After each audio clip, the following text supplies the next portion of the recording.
O Senhor esteja convosco.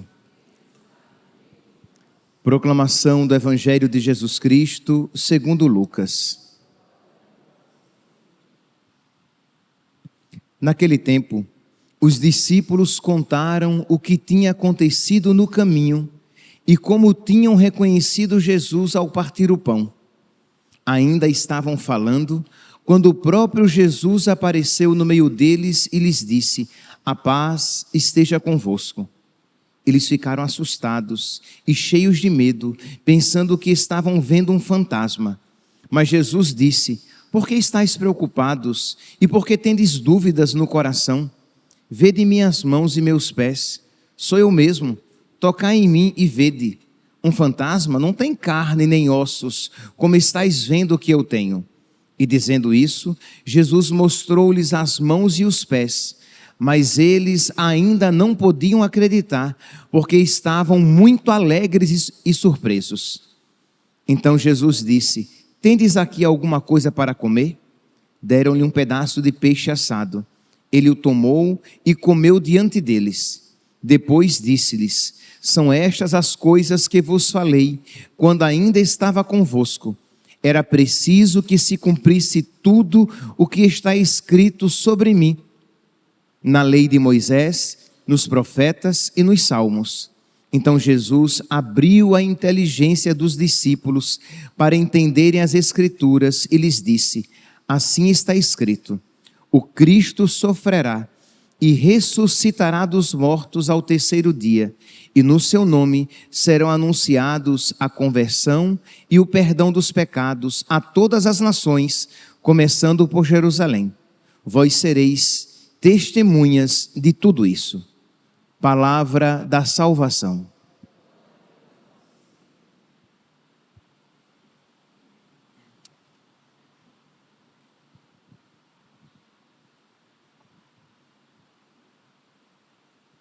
Caríssimos irmãos e irmãs, estamos na oitava de Páscoa. Na oitava de Páscoa, a igreja nos convida a viver esses 8 dias como um único dia, o único e o mesmo dia de Páscoa. E durante esses 8 dias nós vamos refletindo sobre passagens da aparição do ressuscitado, da aparição de Jesus ressuscitado. E o evangelho de hoje é uma continuação imediata do evangelho de ontem. Ontem nós ouvíamos a aparição de Jesus aos discípulos de Emaús. Hoje nós estamos aqui ouvindo o quê? A chegada dos discípulos de Emaús ao grupo dos 11, já que Judas se enforcara. Então eles encontram agora os 11 e eles relatam aquilo que tinha acontecido. E diz aqui que diante daquelas palavras, os apóstolos, os discípulos, eles de imediato não acreditaram. Nós vemos aqui um turbilhão de sentimentos e nós podemos ver o quanto os sentimentos, às vezes, por sentimentos, compreendamos aqui o excesso, o exagero dos sentimentos, ele pode comprometer a salubridade da nossa fé, uma fé sadia. Uma fé sadia, ela não é uma fé exageradamente sentimental. Nós temos sentimentos, mas tudo que é muito é demais. Só não o amor a Deus. O resto, tudo que é muito é demais. E muito sentimento, seja ele qual for, vai comprometer a nossa vida espiritual. Nós vimos no evangelho que falava de terça-feira de Maria Madalena, ela, muitas lágrimas, muita emoção, ela não reconheceu o Senhor. Ontem, os discípulos de Emaús, muita tristeza, Eles não reconheceram o Senhor. Hoje, nós vemos o quê? Medo, muita alegria e surpresa. Versículo 37, eles ficaram assustados e cheios de medo, e isso lhes comprometeu a fé. Versículo 41, mas eles ainda, aí Jesus foi e deu provas, diz: olha, sou eu mesmo, vede minhas mãos e os meus pés, tocai em mim. Um fantasma não tem carne nem ossos. Mas diz aqui, mas eles ainda não podiam acreditar, porque estavam muito alegres e surpresos. Isto é, até a alegria se tornou um empecilho para a fé verdadeira. Por quê, meus irmãos? Vamos aqui nos ater a este ponto. Por que a alegria, esta muita alegria e surpresa, se tornou um empecilho para reconhecer Jesus e Jesus ressuscitado? Porque eles não tinham compreendido a paixão. Quem não compreende a paixão, não compreenderá a ressurreição. Quem se escandaliza com a paixão, achará a ressurreição inacreditável, muito boa para ser verdade, mas não é verdade. Então, quando a gente está muito alegre, neste caso aqui, demonstra o quê? Que eles estavam diante de um fato para eles inacreditável. Seria muito bom, mas não pode ser verdade. Por quê? Porque eles não tinham compreendido a paixão. É por isso que no evangelho de ontem, aos discípulos de Emaús, diz que Jesus disse: como sois sem inteligência e lentos para acreditar em tudo que os profetas falaram.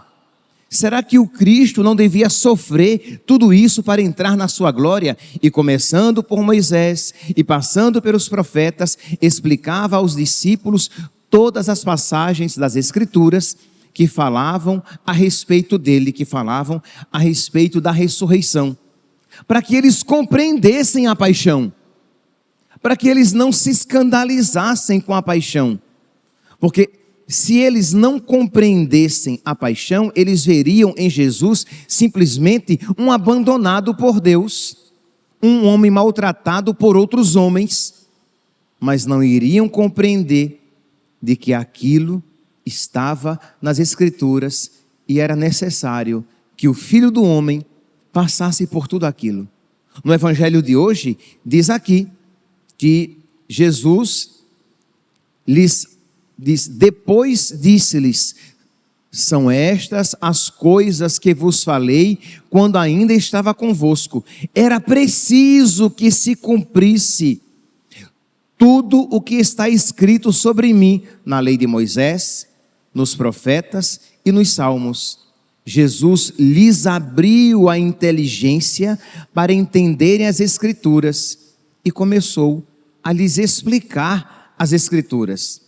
O Cristo sofrerá e ressuscitará dos mortos ao terceiro dia, e no seu nome serão anunciados a conversão e o perdão dos pecados a todas as nações. Então Jesus vai explicar as Escrituras. Por quê? Porque eles ainda estavam escandalizados com o sofrimento, eles ainda estavam escandalizados com a paixão. E repito, quem não compreende a paixão, não compreenderá a ressurreição. Por outro lado, é a ressurreição que vai iluminar a paixão. E quem crê de verdade na ressurreição, não se escandaliza com o sofrimento, não se escandaliza com a paixão. Isto é, quando nós, meus irmãos, cremos na ressurreição, nós não só não nos escandalizamos com o sofrimento de Cristo na cruz, porque nós sabemos que estava escrito, que era previsto, que era necessário que se cumprissem as Escrituras, mas também nós não nos escandalizamos com a paixão na nossa vida. E aqui é fundamental para a nossa vida espiritual, que nós não nos escandalizemos quando a cruz se fizer presente.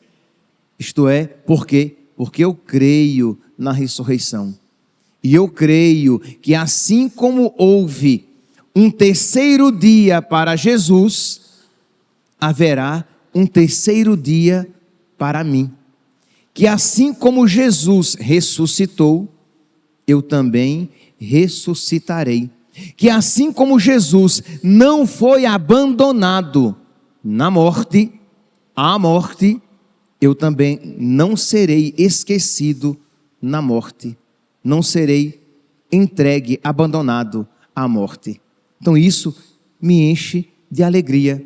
Mas uma alegria sã, uma alegria saudável, uma alegria que não me faz descrente com as coisas de Deus. Sim, eu falava no início da homilia que muitas pessoas, ou melhor, que os discípulos aqui estavam tão alegres, tão surpresos, que não acreditavam que estavam vendo Jesus Cristo ressuscitado.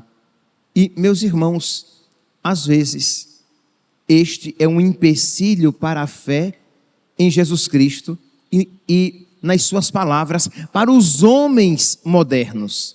Isto é, ainda hoje, e não são poucas as pessoas, ainda hoje, há pessoas que não creem por esse excesso de entusiasmo, isto é, seria muito bom, gente, que existisse um céu. Seria muito bom que existisse uma felicidade eterna e perfeita. Seria muito bom que, depois de todos os sofrimentos desta vida, houvesse uma vida perfeita. Mas isso é a história da carochinha. Isso é alienante. Isto é historinha religiosa. Não pode ser verdade. Infelizmente, meus santos, isso está presente no interior, na alma e na inteligência de muitas pessoas que se dizem católicas, inclusive de pregadores do Evangelho, que se preocupam apenas e exclusivamente com a transformação deste mundo. Por quê? Porque não acreditam no outro. Que se preocupam apenas e tão somente com a transformação das realidades sociais. Nós podemos e devemos trabalhar para melhorar este mundo, naquilo que este mundo pode ser melhorado, mas sabendo que o reino de Deus, que aquilo que Jesus Cristo nos prometeu, não estará presente neste mundo. O meu reino não é deste mundo. O reino de nosso Senhor é o reino dos céus. É um outro reino, é uma outra categoria de felicidade. Não é uma felicidade imanente, não é uma felicidade materialista, de modo que se transforma o cristianismo numa religião materialista. Não se fala mais sobre céu. Não se fala mais da possibilidade de se perder o céu, o inferno.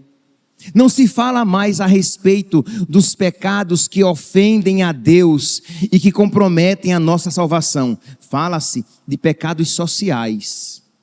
Fala-se daquilo que ofende simplesmente o homem, desligando-o de Deus.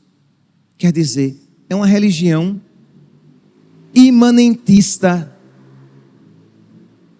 Uma religião imanentizada. Uma religião materialista, uma religião que só serve para transformar o mundo no qual vivemos e não para nos religar a Deus e nos levar para Deus. Então muitos não falam mais a respeito do céu, porque seria muito bom se ele existisse, mas prefiro não comentar. E não se prega mais sobre isso. Então precisamos voltar à fé dos santos. Santa Teresinha, que ali caminhando, vivendo os seus últimos dias, na sua agonia, que diz: eu não morro, eu entro na vida. Ela tem consciência de que uma verdadeira vida a espera. E isso, todos os santos que viveram profundamente esta fé. Existe um céu. Imagine aqui, de você, em meio aos seus sofrimentos, nas lágrimas, em meio às decepções, na doença, e você dizer: existe um céu. Isso enche o seu coração de esperança. E isso explica a sua paixão. Isto é, quando você crê na ressurreição, você não vai se escandalizar com a paixão. Você não vai se escandalizar com o seu sofrimento. Por quê? Porque existe um céu. E quando o céu se lhe apresentar, você não vai descrer como: é inacreditável. Seria muito bom se fosse verdade.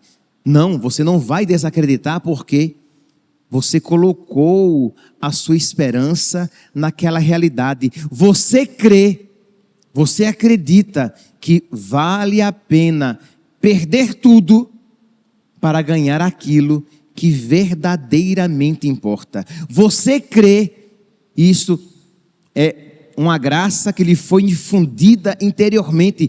Você crê que vale a pena se sacrificar pelas realidades sobrenaturais, pelas realidades espirituais, pelas realidades celestes.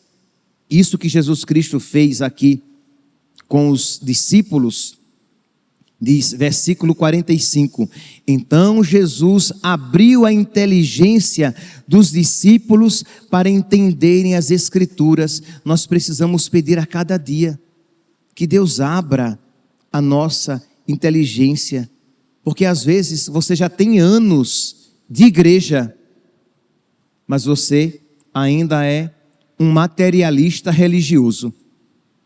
Às vezes você tem anos de missa, anos até mesmo de comunhão, de frequência aos sacramentos, mas você continua um materialista religioso. Como assim, padre, materialista religioso? Parecem duas realidades antagônicas.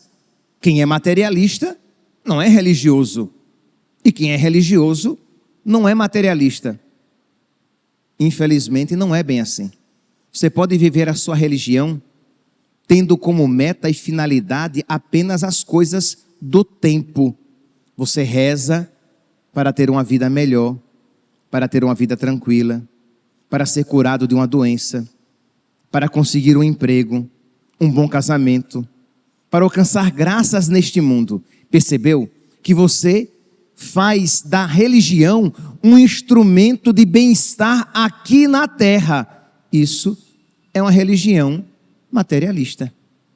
Você está voltado para as coisas deste mundo simplesmente, quando a nossa religião, a nossa santa religião, aquela que nos foi ensinada por nosso Senhor Jesus Cristo, que nos foi revelada por nosso Senhor Jesus Cristo, nos ensina a voltar os nossos olhos para o céu. Sim, caminhando entre as coisas deste mundo e procurando fazer deste mundo um mundo melhor naquilo que for possível, mas sempre com os olhos voltados para o céu. Que nós hoje então, meus irmãos, iluminados por esta palavra, peçamos a Deus que Ele nos abra a nossa inteligência, que Ele nos faça crer profundamente no céu, que nós de verdade creiamos e esperemos a realização, a completa realização das promessas de Deus na nossa vida. Você tem rezado, pedido a Deus esta graça? Isto é, você todos os dias tem dobrado os seus joelhos e pedido: meu Deus, concede-me a graça de crer cada vez mais na Tua palavra. Meu Deus, abri a minha inteligência para que eu creia cada vez mais profundamente. Meu Deus, coloca no meu coração um desejo cada vez mais profundo para as coisas espirituais, para as realidades celestes. Meu Deus, concede-me cada vez mais uma porção do Teu Espírito, para que eu deseje cada vez mais a Tua presença. E não tenhamos dúvidas de que quanto mais próximos de Deus estivermos, e quanto mais quisermos com Ele estar, melhor nós seremos uns para os outros aqui neste mundo. Porque o diabo, e com isso vou terminando, coloca no nosso coração a mentira de que quanto mais no céu você pensar, menos na terra você pensará, mais as coisas da terra você desprezará. Não! Os santos, aqueles que mais pensaram a respeito das coisas do céu, foram aqueles que mais fizeram pelas pessoas na terra. Pensemos aqui em Santa Teresa de Calcutá, apaixonada por Deus, desejosa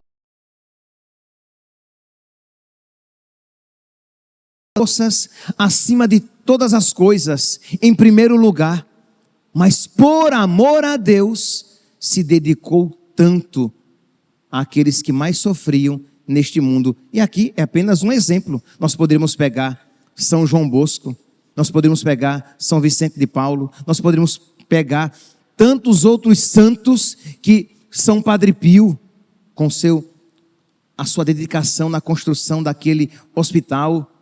Isto é, quanto mais próximos de Deus estivermos, e quanto mais as realidades celestes forem vivas e presentes no nosso coração, mais a caridade pelos nossos irmãos vai se manifestar. Peçamos a Deus esta graça, para que nós bem possamos viver esta oitava de Páscoa que estamos vivenciando. Louvado seja nosso Senhor Jesus Cristo. Para sempre seja louvado.